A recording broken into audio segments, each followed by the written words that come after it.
নমস্কার, lifestyle and teaching technique for Sonali চ্যানেলে সবাইকে স্বাগত। আজ এক নতুন পর্ব নিয়ে চলে এসেছি ছাত্রছাত্রীদের জন্য। তো সামনে পরীক্ষা, তাই পরীক্ষাতে কিভাবে ভালো হাতের লেখা করতে পারে বা কেমন হাতের লেখা করলে কোনো টিচার নাম্বার কাটতে পারবেন না, সেই বিষয়ে আজ আলোচনা করতে চলেছি। মন দিয়ে যদি তোমরা দেখো তাহলে তোমাদের পরীক্ষা ভালো হতে চলেছে। তো চলো দেখে নেওয়া যাক বা শুনে নেওয়া যাক আমি কি বলতে চলেছি।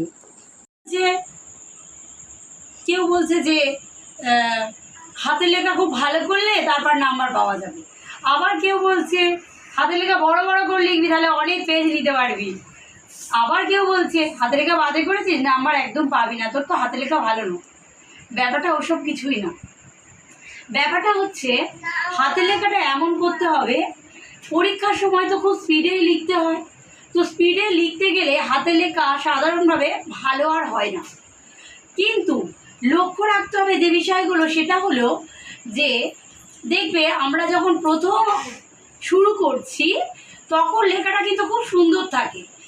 তারপরে যেই দেখি একটা ঘন্টা পড়ে গেছে আর টাইম নেই, এত স্পিডে লিখি যে লাস্টের দিকে লেখাটা চেনা যায় না।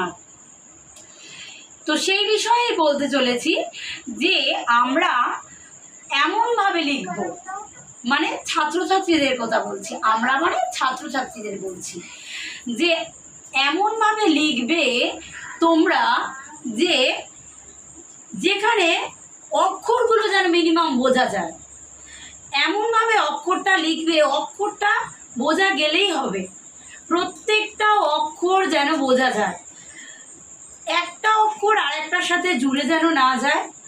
তাহলে কি হবে, অক্ষরটা যদি না চিনতে পারেন যিনি খাতা দেখছেন তাহলে নাম্বারটা দেবেন কি করে?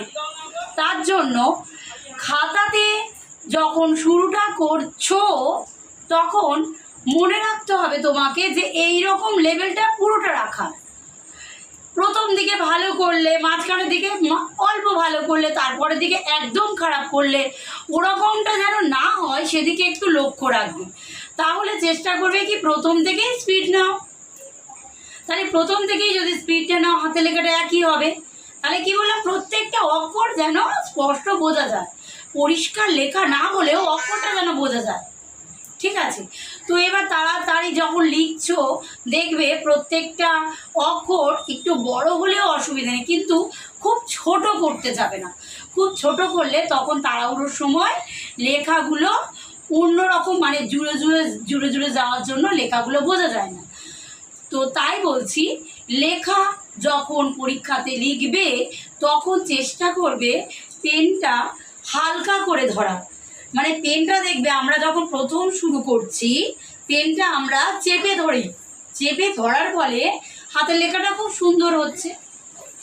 কিন্তু যখন পিছনের দিকে, মানে যখন টাইম, আমাদের কি দেখতে হবে যে যখন আমরা পরীক্ষাটা শুরু করছি, আমি বলছিস করে দিয়েছিস, তো তাহলে আমাদের কি মনে রাখতে হবে যে যখন আমরা পরীক্ষার খাতাতে লিখছি পেনটা চেপে ধরবো না। তাহলে চেপে ধরলে কি হবে, হাতের লেখাটা এক জায়গায় সুন্দর হবে। আবার দেখা যাচ্ছে পরীক্ষা যখন শেষ হতে যায় তখন এত স্পিডে লিখছি, পেনটা তখন হালকা করে ধরছি, ফলে লেখাটা অন্য হয়ে যাচ্ছে। তাই যদি প্রথম থেকেই মানে পেনটা চেপে ধরো তাহলে শেষ পর্যন্তই পেনটা চেপে ধরবে। আর যদি দেখো চেপে ধরবে না এরকম ভাবছো, তাহলে প্রথম থেকেই পেনটা হালকা করে ধরো।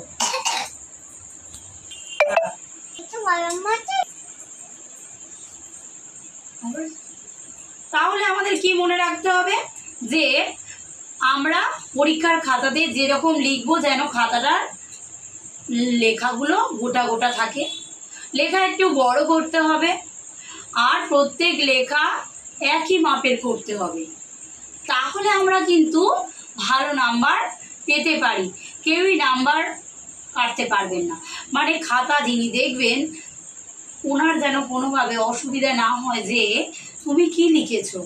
তার জন্য তাহলে কি ফলো করতে হবে যে লেখাটা যেন ভালোভাবে বোঝা যায়। এই ছিল বক্তব্য।